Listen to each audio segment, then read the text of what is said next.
Tu cerebro al desnudo. Aprende a aprovechar tu cerebro al máximo. Con el neurocirujano Osman Salazar y el emprendedor Ignacio Verges. Puedes conocerles mejor en tucerebroaldesnudo.com.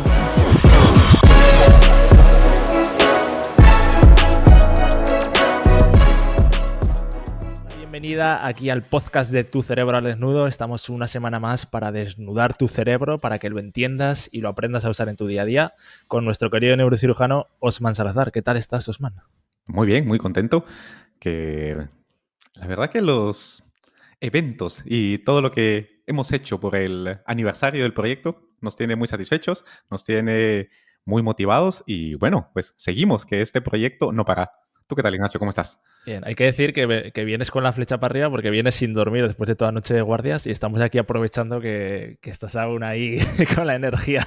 Efectivamente. De hecho, he pasado operando toda la noche, no he dormido absolutamente nada. Y evidentemente esto desde el punto de vista biológico lo que produce es una gran sobrecarga de adrenalina, una sensación subjetiva de euforia, porque evidentemente, además estamos hablando de cirugías urgentes, donde está el riesgo de la vida de las personas, hace que nuestra capacidad de regulación esté al alza y viene perfectamente para estar motivado para grabar un podcast. Así que para también transmitir un poco de, literalmente, neurociencia cognitiva del día a día a nuestra audiencia. Total. Mira, yo por ejemplo hoy, aquí ha salido el sol en Países Bajos, que llevábamos un invierno complicado de ver poco el sol, tío, y llevamos unos cuantos días viendo el sol y sin querer como que te notas ahí el estado de ánimo que cambia, tío, es que es increíble el cerebro. Y hoy no vamos a hablar de tanto cosas guays porque vamos a tocar el tema del hater. O sea, muchas veces se habla en el mundo de las redes sociales, hay muchísima gente. El otro día leía una entrevista de una influencer española, una instagramer, que decía que no conoce a ningún compañero suyo de profesión de los que se junta que no haya tenido que ir a terapia, porque al final están tan expuestos a la crítica de personas que están solas en su casa y que no tienen nada mejor que hacer que insultar, que meterse ahí a un comentario a despotricar, que claro, puedes tener la piel dura y puedes ir curtiéndote, pero por mucho que quieras mentalizarte, al final si tienes una exposición muy grande, esto cuesta llevar. Y nosotros nos preguntábamos mucho en intentar entender cómo funciona el cerebro de un hater, de una persona que está en su casa, y hablamos del hater en el fenómeno de hoy, que es sobre todo digital, ¿no? Esa persona que anónimamente desde su casa está viendo un contenido y en lugar de, si no le gusta, irse a otro con el montón que hay, prefiere quedarse para dejar un comentario y despotricar. ¿Por qué? ¿Qué le lleva a eso? Una de las cosas fundamentales que hay que dejar claro es que no hay que odiar al hater. Es decir, hay que entenderlo y hay que comprenderlo. Y esto va a contrapié. Es decir, Ahí estamos, ahí sí. toda la formación de las ventas te dicen que hay que instigar más odio, hay que instigar más controversia para que haya más haters y los haters hagan más ruido. Y luego cuando se hacen, por ejemplo, podcasts acerca de los haters, es irse a darle cera, que son personas desgraciadas que no tienen nada que hacer y que están en su casa y que, etcétera, ¿no? Y los haters son seres humanos como tú y como yo. Y lo que realmente sucede es que la pieza de información con la que entran en contacto toca una fibra. ¿Qué es esa fibra? Esa fibra es que nuestro cerebro es predominantemente emocional e inherentemente moral.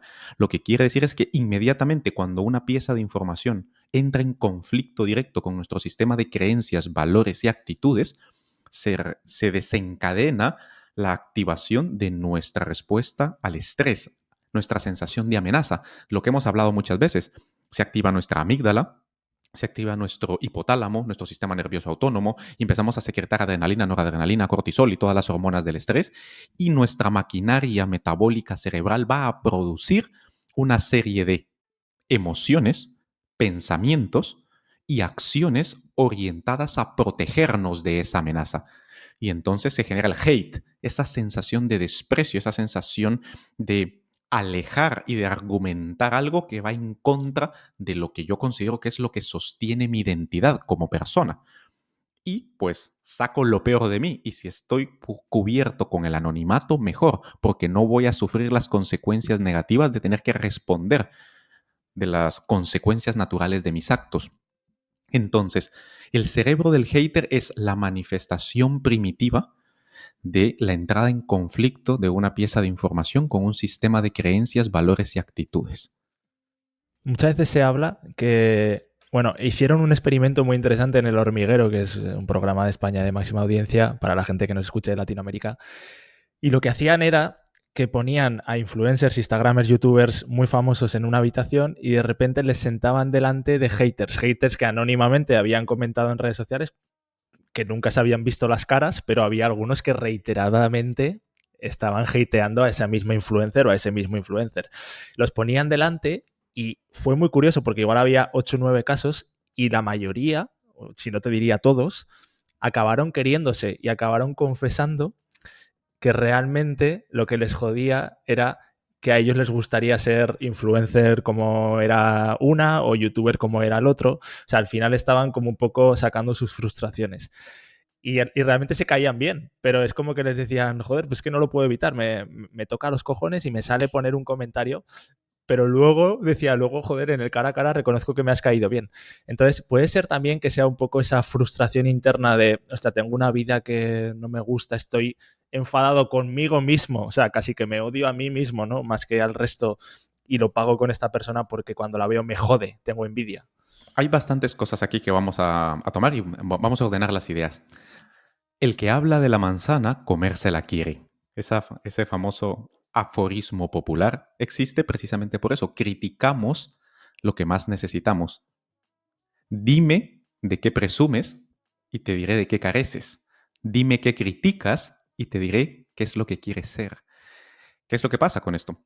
Lo primero, voy a retrotraerme a lo que preguntaste al inicio del podcast, y es que la mayoría de personas cuando están expuestas públicamente tienen que ir a terapia. Nuestro cerebro es social. Y estamos acostumbrados a que 1, 2, 3, 4 personas nos den la retroalimentación de decir, oye, Osman, que la estás cagando. O sea, esto no va así. Y yo tengo confianza en esas personas y se lo acepto. Pero que ya vengan miles de personas a decir que lo que estoy haciendo está mal, es algo a lo que el cerebro humano no ha evolucionado. No ha evolucionado para que una gran cantidad de personas manifiesten su inconformidad con lo que hacemos, ¿no? Eso atenta completamente contra nuestra seguridad. Nos sentimos como que si nos pusieran en medio de una horda de personas o de animales salvajes que viene directamente a mutilarnos, ¿no? Es como nuestro cerebro lo interpreta y es muy difícil de procesar. ¿Qué es lo que pasa entonces en el cerebro del hater? Vamos a invertirlo. Es una persona que por la razón que fuese, hay una serie de aspectos en su vida que no le generan una sensación subjetiva de bienestar lo suficientemente estable como para mantener una armonía o un equilibrio. Y luego está en contacto continuo con información que va en contra de sus sistemas, desde su sistema de creencia, valores y actitudes. Se está desencadenando continuamente esta respuesta.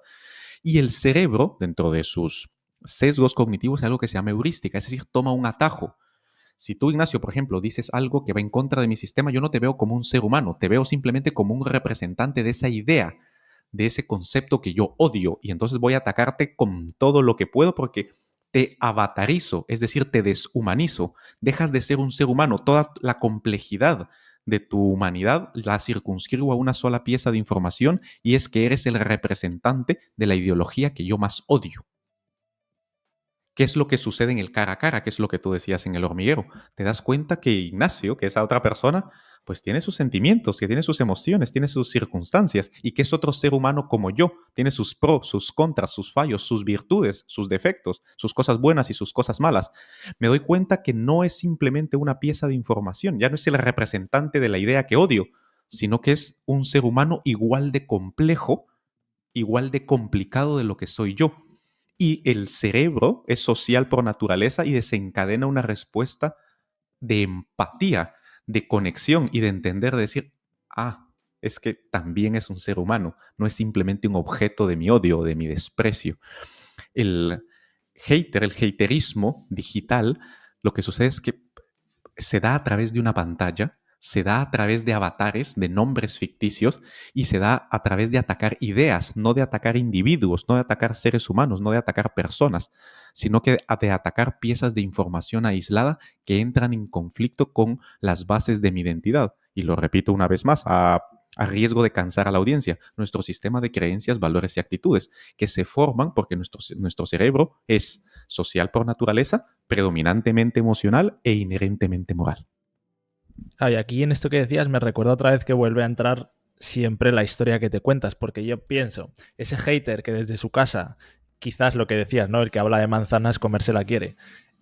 Si pensara, esa persona ha llegado a tener éxito porque se lo merece, porque se lo ha currado, porque tal, y yo no he llegado porque no me lo merezco, esa historia en el cerebro de ese hater no encaja. Entonces se acaba creando otra que le encaja mejor, que es la de pensar, tiene suerte, es un estafador o es un vendehumos, ¿no? La palabra que en el mundo digital tanto se usa y muchas veces tiene razón, pero hay otras veces que hay gente que le cae en palos y no, ¿no? Entonces te empiezas a crear una excusa para tú para tú no salir de tu zona de confort, quedarte donde estás y justificarte que al final esa persona está ahí por suerte. Entonces, así va a ser mucho más fácil tu vida.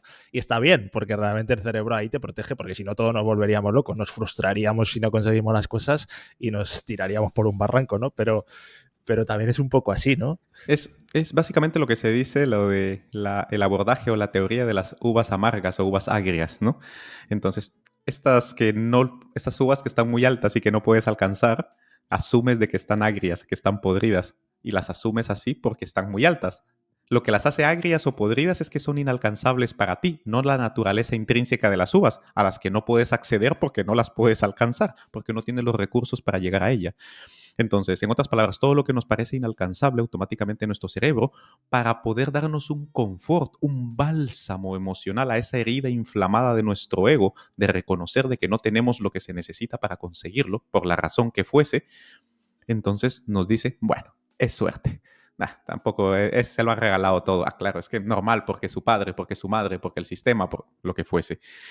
Ahora bien, la otra, volvemos al punto de vista de la heurística. ¿Qué es la heurística? Estos atajos, estos caminos que intenta nuestro cerebro acortar a través de reducir la complejidad y asumir de que es muy sencilla. No vemos la historia de esos seres humanos, solo vemos lo que nos muestra ese ser humano cuando sale en los medios de comunicación, pero no tienen ni idea realmente lo que sucede detrás. Una de las cosas que lo menciono yo continuamente en el podcast es porque muchas personas, cuando les puede gustar más o menos la forma en la que tú y yo comunicamos, pero que me dicen qué bien se te da de forma natural hablar en público y hablar ante la cámara, nada más lejos de la realidad. Y eso, o sea, tú que ves detrás de las cámaras cómo soy yo en realidad, ves el sufrimiento incluso y lo difícil que es para mí muchas cosas de las que hablo aquí en el podcast, ¿no? Como todos los seres humanos. Entonces, cuando entramos en contacto, volviendo al punto del hormiguero que tocabas antes, cuando nos damos cuenta de que esa otra persona que está defendiendo una idea que es contraria a la nuestra, es un ser humano con sus defectos, con sus traumas, con sus complejos, con sus inseguridades, entonces empatizas más. Tu cerebro biológicamente ha evolucionado para poder empatizar con ello, porque esa empatía es lo que te permite pedir y aceptar ayuda, porque de lo contrario, ningún ser humano es autosuficiente y perecerías. De allí de que tu cerebro procese el aislamiento muy mal, porque la soledad significa muerte a nivel biológico y literalmente a nivel económico y social.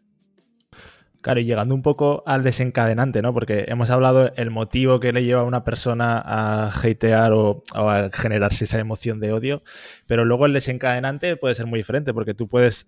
Yo siempre hay una cosa que no entiendo y es que tú, con el montón de contenidos que hay, no te guste algo de alguien que te lo está ofreciendo gratis y que no te está obligando a verlo, y en lugar de pasar a otra cosa, dediques tu tiempo a dejar un comentario ahí de hate, ¿no?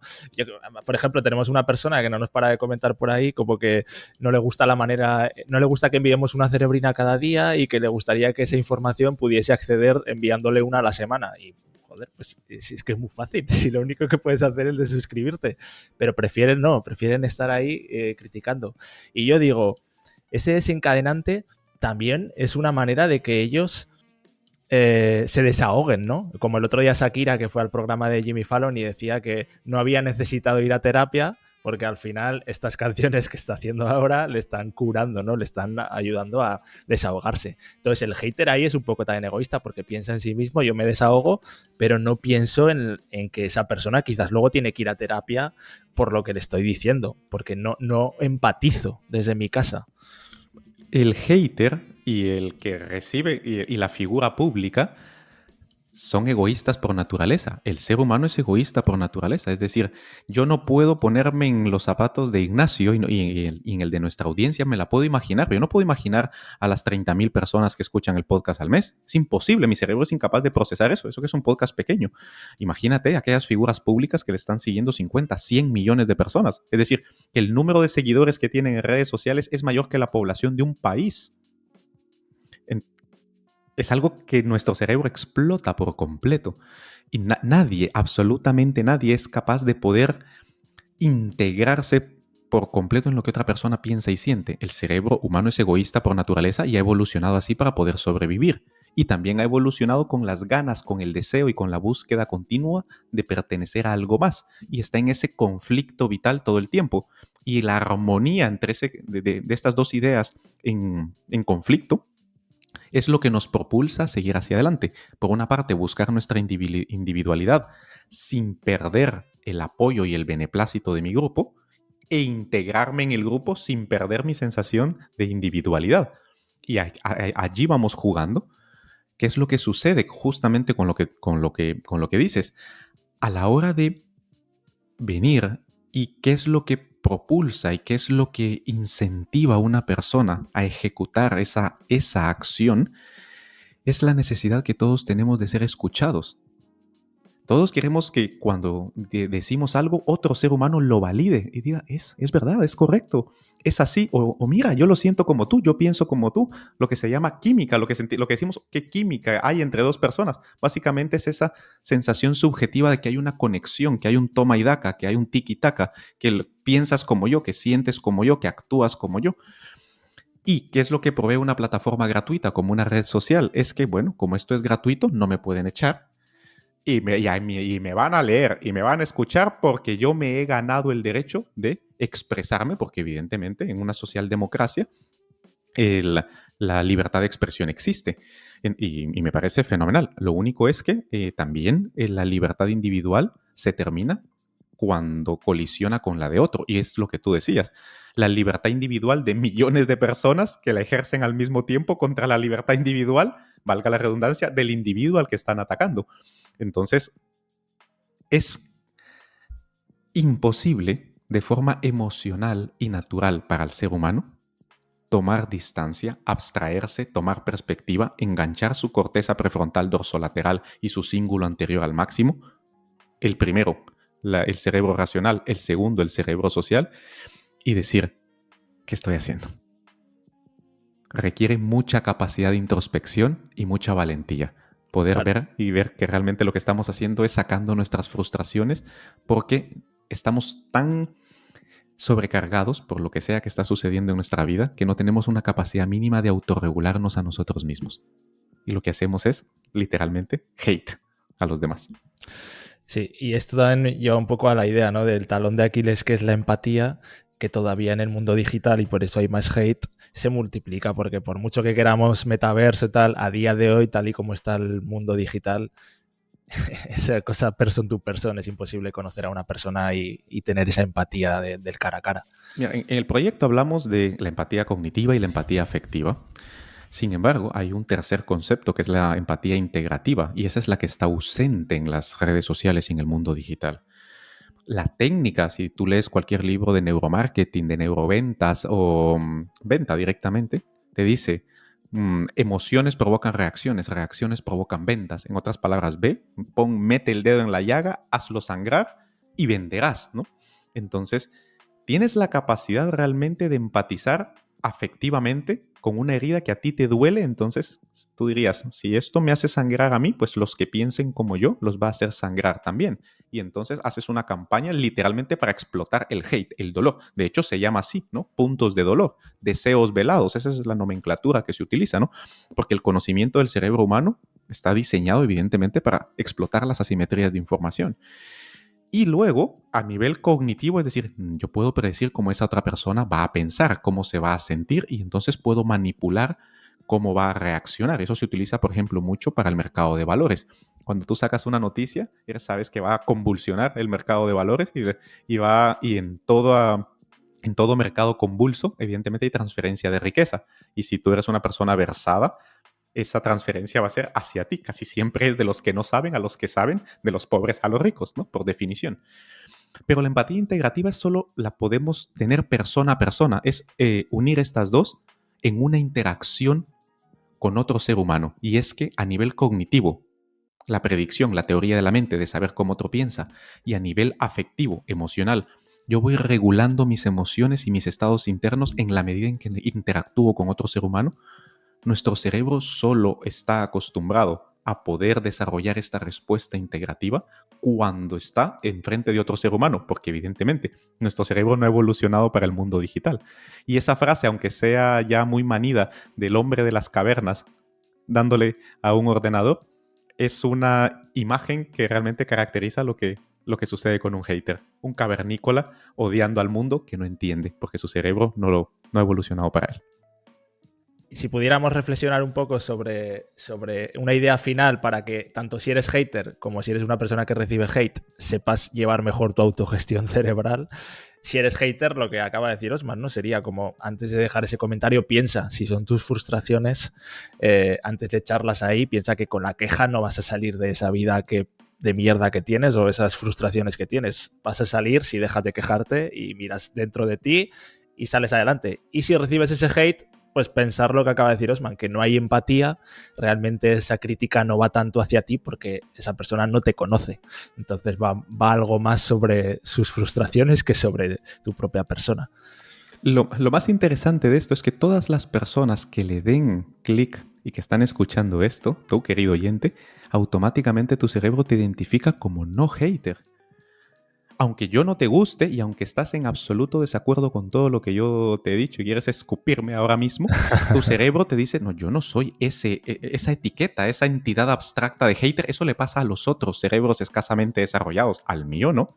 El mío está por encima de los demás. Es esa narrativa que nos cuenta nuestro cerebro de que mi visión moral del mundo es superior a la de los que me rodean, porque es la única forma en la que he evolucionado para poder abrirse paso y mantener una sensación de identidad. Todos somos haters. Yo realmente cuando veo cosas que no me gustan, hateo como todos los demás. La diferencia es que lo hago con mi nombre y mi apellido y me hago responsable de lo que digo. Eso sí. Entonces soy un hater con nombre.